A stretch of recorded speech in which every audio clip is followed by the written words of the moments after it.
Greetings to my radio audience and listeners today. Thank you again for staying tuned while we go into the second segment of Matters of the Heart radio ministry broadcast. Today we're celebrating Black History, and we're going to have some information coming again before you in just a few minutes. And thank you all that are listening to the broadcast, and keep it locked right there. And I hope you heard some of the information on the first part of the radio broadcast. Very interesting with Miss Jackson and I'm sorry, what was the other lady name? Can't think of it right. Miss it was Judy Rivers. No, I'm talking about the women for the Black History. The Sojourner Truth. Yes, it was Sojourner Truth. Yeah. That Miss And her Bishop. name was Bell. Her original name is Bell, and then but she changed her name to Sojourner Yes, Truth. and that was what Bishop Rivers shared with us. Yes, I actually was just talking about the names of the first thing with Evangelist Lynette. Those two ladies. I was just talking about their names. But anyway, Well, one of them name was Parker. yes, that's why I asked, did you remember the Yes. exact name? But anyway, thank everyone. I hope that you heard the information on her, and it was a very good segment. So we want to continue now with our Black History segment for part 2 of the broadcast today. So at this time, I know we're going to have probably maybe 1 or 2 people maybe calling in before 1 o'clock. But at this time, we're going to go ahead and hear from my daughter, Cheryl Parker-Smith. She has some information on, I believe it's 2 men that she's going to be talking about today. So, Cheryl, what are you going to share with us today regarding the Black history? Sure. So in the first segment, we talked about 2 amazing women, and now we're going to hear about 2 phenomenal men. Mm-hmm. So the first person that I want to celebrate today is a person I think is cool. Out of all the people that we have discussed during Black History Month, he is definitely the coolest. Frederick Jones, or Iceman, the originator of cool. Frederick McKinley Jones is credited for transforming the food industry and America's eating habits with his invention of a practical refrigeration system for trucks, railroad cars, and the prototype for the modern-day central air conditioning units. You guys know we can't have air conditioning without the technology of refrigeration. Frederick made it possible to be able to travel for extended periods of time with perishable goods, and they stay good. Let's think about this. Milk has to stay cold to stay good. Okay, you know milk does the body good. All right? Frederick Jones patented more than 60 inventions in all, but most famous for dedicating his life to coolness.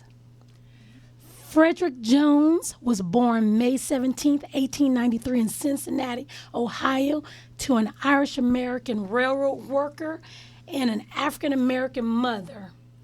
Undoubtedly, this was a forbidden love. But anyways, when his mother died, he was orphaned at the age of 9. He then went to go live at a Catholic orphanage where he was used to clean and do groundskeeping. He was also encouraged by the priests to take interest in mechanics. Fred Jones had very limited education, quitting school in 8th grade, but returned to Cincinnati when he was 16. In Cincinnati, Frederick Jones found work as an apprentice automobile mechanic, boosting his natural mechanical ability and inventive mind, where in his spare time he independently read and studied. He was self-taught and self-motivated. He put the time and effort in to his own self-development. In simple terms, he didn't just understand, he sought to overstand his craft. In 1912, Jones moved to Minnesota, where he worked as a mechanic on a 50,000-acre farm. Mm-hmm. You know he was keeping that farm equipment in tip-top condition. After service in the U.S. Army in World War I, Jones returned to Minneapolis. He continued his mechanics work, but also studied electronics on his own. His skills grew to the point where he was able to build a transmitter for the town's new radio station. Mr. Donald, you would appreciate that, okay? It sounds like he liked both science and math. And as a teacher and a realtor, you know, science and math is in everything. Everything. He also honed his passion for creativity, where he combined motion picture with sound. He sounds like he was very talented. Exactly. Oh, yes. You know, that's the modern day movies. Yes. We can't. Now let's think about this. Let this marinate on our mind. Okay. You think about all the shows, Power, Netflix, on HBO, and all the other shows you like. You could not enjoy those shows without Frederick Jones. Right. You couldn't. Think about that. Ma, you know you like, what's that show you like? What, Andy Griffin? No, that show you watch all day long. The Women's Channel. What's that show? Lifetime. Lifetime.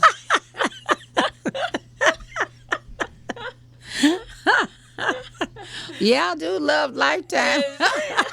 Exactly.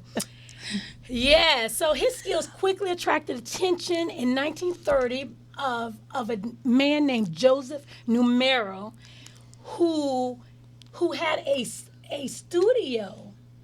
It's called Cinema Supplies Incorporated. So he improved on all the cinema during that time when he combined those two components. So now let's go back. So we know Frederick Jones is most famous for his refrigeration. But let me tell you how this all came about. Mr. Numero was playing golf with a farmer who was complaining when he got all his perishable goods to market, they were all spoiled.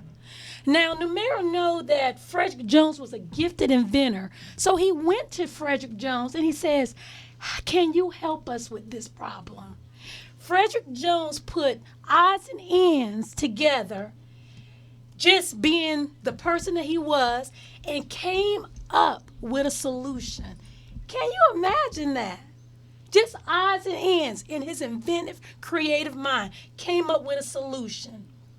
So basically what he did was he came up with a refrigeration truck that was shock-proof and automatic. And he even patented the motor that went in it.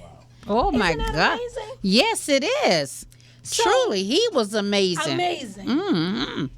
As a Absolutely. result of all that, the grocery stores now received all the food with its full nutritional content, everything in place. That's amazing. That is amazing. Let me just segue and just go a little bit further. Not only did he do all that, but he made innovations with the U.S. military. Because of his ability to refrigerate, we were able to transport blood, mobilize troops, and as a result, save countless American lives. Not to mention it, bring back troops that had been deployed. He was also able to develop the air conditioning unit for military hospitals and refrigeration for military field kitchens. Uh-huh. Now, I tell you, it ain't nothing worse than being in a hospital or a restaurant and it's hot. Because of this guy's inventions, we can be comfortable when we're recovering at Bayfront St. Anthony's in Even when we go to our favorite soul food restaurant, Heavy's, we can be comfortable when we're enjoying our food. Wouldn't you agree? Absolutely. No matter where you are, at home, or you in a hospital where you don't want to go unless you gotta go. But however, if you're in there, yes, you do want it to be nice and cool and not burning up. Like, oh my goodness, this place is burning up. But I can tell you, Ma, it's a few Southside restaurants. It's still hot. Instead of calling Tyrone, they need to call Frederick Jones. Well, I don't know where they at. Well, I don't know where they at. And so make sure you give me their name so when I don't go there. Oh my You goodness. make sure you let me know where they at so goodness. nobody don't take me there. Okay. Yes, exactly. So this guy made it possible to coin the phrase "keeping it cool, bro." You've heard that term, keeping it cool. How about you, Mr. Jackson? No. No. No. You see, that sounds like the young people slang. And Well, we gotta stay with it. all right. Staying with the time, right? Staying with the time. Absolutely. You know, like I said, with all that Frederick Jones has done, we got to put some respect on his name, don't we? Sure. Absolutely. For sure. So thank you, Frederick Jones. Thank you. But you know, a lot of people don't really have this information because I discovered Frederick Jones just last year. See, there you go. Yes, Last year yes, when yes. I was, promoting a door decoration competition in school, at my school in recognition of Black History. And so I was helping my students to find new inventors. And that name came up. I said, oh, here we go. Fantastic. And it was all new to me just last year. Just last year. The things, the modern day things that we enjoy to this day. And can you believe it? No, because I'm going to just say this.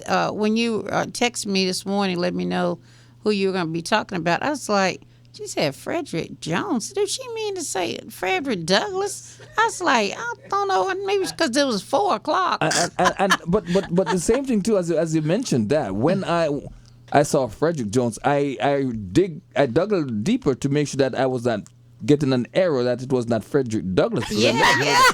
I said Frederick Douglass. He was not involved in stuff like those. So I had to go further in my research and discover that really there was a Frederick Jones. Yeah. I said, oh my It got Lord. me too. Like, Jones? I ain't never heard about no Yeah. Frederick Jones. You see, Well, you know, we live in Florida. Think about without refrigeration. Come on now. couldn't make it. Couldn't make it. Couldn't make it. We don't want to think about it. I know. That's one of those things you don't want to even think about it, that you have no air conditioner in your house, and we have 10 months of good weather all the time. So, absolutely. So we got to have some air conditioner. Exactly. Turn this air conditioner on. Keep it cool so we can enjoy ourselves looking at TV. Enjoy ourselves looking at TV. Absolutely. Okay, and who is our next individual you gonna be talking about? So we're going from the cool man to the hot man. Oh Lord, and what did the hot man do? So I'm going to introduce you to a hot man by the name of George T. Sampson. Okay, never heard of him. He was born July 24th, 1861 in New York.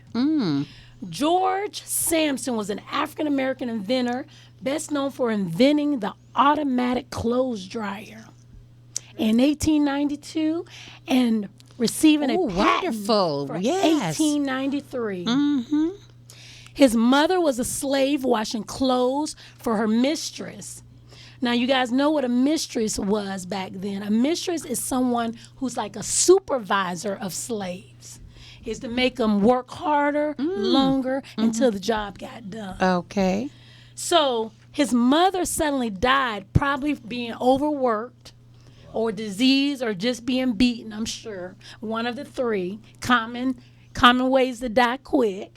When his mom died, Sampson had to help his father do the job his mother was doing. Hanging clothes to dry, washing and hanging clothes. Job still had to get done. Sampson, so basically, he, out of necessity, he patented a framework that hung clothes above a burner to speed up the drying process.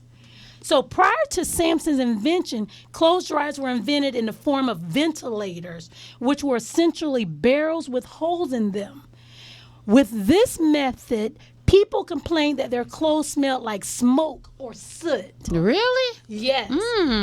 Okay. So over fire, the barrels would be turned by hand, and that's how they would be dried. But with Sampson's invention, it didn't require an open flame. So basically your clothes didn't catch on fire. Because sometimes with the other way, because it was an open flame, your clothes could catch on fire. You know? So his process obviously was much better. Wouldn't you guys agree? Yeah. Yes. Yeah. Sure. So George Sampson is credited for laying the groundwork for today's dryers. Now, you know, it's a good thing that he came along, because I know when I was growing up, we had to get out there and hang clothes up on the clothesline. Exactly. That's how you drew. They dry. Now, you might have had a little washer to wash them, but the drying, oh, no. You got to get out there and pin them on the wire clotheslines that you had. About 2 or 3 of them out there. So, like I said, this was the prototype. The electric dryers, as we know today, didn't exist until about 1915. And in 1938, the Hamilton Manufacturing Company built the first completely automatic clothes dryer, as we know now. So he went on to create other inventions like the attachment of the electric sleigh. Any of you guys ever been sleighing? No. Well, no. No? No, what is that? A sleigh for snow? That's like snowy, Oh, for snowy places. for snowing? I mean, Yes. okay. The use of the bobsled, of course, is that sports came Yes, out of that. yes. You know, and then they can think of the Jamaican bobsled Yes, team exactly. running the movie. Exactly. That's hilarious and funny, but true. Yes. Well, the first sleigh was similar. Let's just think about this. Was like a tricycle. You pedaled it to move the sleigh Wow. across the snow. That was the first prototype, and that's what he invented. Wow. So that gives you guys an idea. Some of his other accomplishments, obviously, he had a long career in the military. Unfortunately, he died in 1902 of Alzheimer's disease. How old was he? Do you know? No. Okay. So there we have it. You have hot, and then you had cold. So we have it in summer. We talked about the hot, and we talked about cold. Is there any questions for me? Was this purposely done to talk about hot and cold? It just came together. It just came together like Great it thinking. always does. Great thinking. It just came together. Well, I should have known. If your name is Cheryl Parker-Smith. All right. All right. Well, Mr. Jackson, Donald Jackson, the program manager of the station, you have any comments today on what you've heard? No, well, actually, as I mentioned, while it was going on, that those are some very, for me, new information and very important information. It just shows how many of our black ancestors, I would call them, that were in math and science. And we talk about who was the father of science and who was the father of math. Got to be some black folks. Because Absolutely. yeah, those kind of inventions require some good calculation. That's Calculus. right. Yes. Because then you have to have everything just right for it to happen. It's right. That's You right. know, so the physics in it, it's a part of the science and the math. So, we have some great inventors, who are black men and black women. that we need to promote, we need to talk about. And as a educator myself, those are, like I said, new information for me. And like I said, we're learning every day. We are, Donald. Absolutely. And just to think of our young people who they're not getting it. So we need to provide them with information, especially of black historian and black history and black inventors and who came first, the forerunners.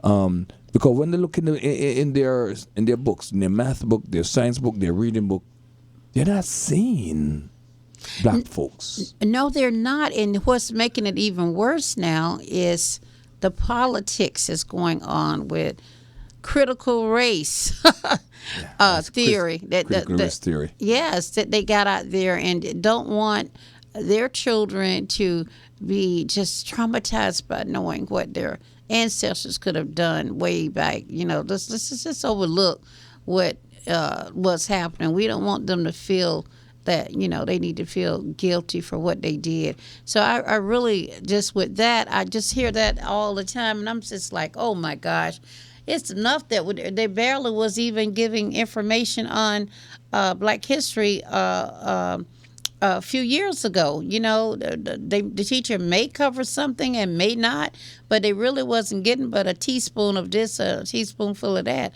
So I really just wish that our children could learn more about it, but their parents are not the ones that start taking time to share that information with them. They what they're ruled by is something called a cell phone. That's their life right there. But I want to just say, both of these two young men didn't have anybody teach them.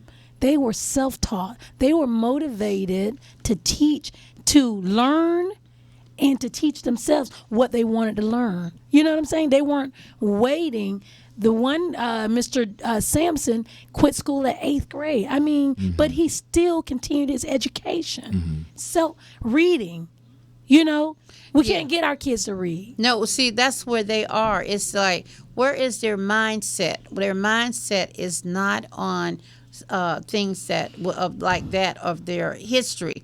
Their mindset is what they are listening to on YouTube. Yes. And everything else that they're reviewing. That's where their mindset is. What we need then are some creative folks to tap into that YouTube source, and so preempt their viewing so that they can see more black information, exactly. Black invention. See, that's where their mindset things is. that move into the African American history, so that they can learn as part of what they're listening and viewing. Yeah, see, that's where they are. So, how many minutes before we close out? 5. 5 minutes. Okay, you got a comment, extra comment, Rissa, before we close out? No, I just wanted to comment on, like I said, I agree with Mr. Jackson's comment that, kids really, with this critical race, they don't see themselves in what is being taught in school. So therefore, they don't understand our rich history. No, they don't. They don't understand our rich history and how, if they apply themselves, you know what I'm saying? This history is in them too. Yeah. It's in them. Yeah. But they just don't see it.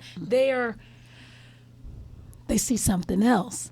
I don't know what it is, but they're just interested in something else. But I think it is starting with the fact that they don't see themselves as great. Yeah, they don't see it, they don't know about it, and it just goes to we're just one of the races that never, where the parents did not take time to really talk about our history. It was just about surviving, and you just eating, being able to eat something, or you just being barely. Yes, Of barely. Course, because there's so many of our people who are still in poverty. Yes. That can barely make it. So not just they're eating, but barely eating. Barely. to That's survive. right. And see, that's all that they do. I hear that all the time. Oh, we didn't have a lot, but at least we had some beans and a piece of bread and all that kind of stuff. So, yes. So, just like that, they didn't know. Their parents didn't tell them. But see, the other races, whether you're Chinese or whether you're definitely Jewish, they know their history. And that's the difference. Well, we're not passing down our history. That no, too. we're not. We're not passing it We're down. not passing down anything. You know, I think at one time we did pass down our history, and that has stopped somewhere. Yeah, and the reason that Princess mentioned the reason is because the focus is now on survival. Survival. You really don't have time to look in and tap into the history, the rich history that we have experienced to pass it on to our children. That's right. Or is it that we want to be like the other? That too. Okay.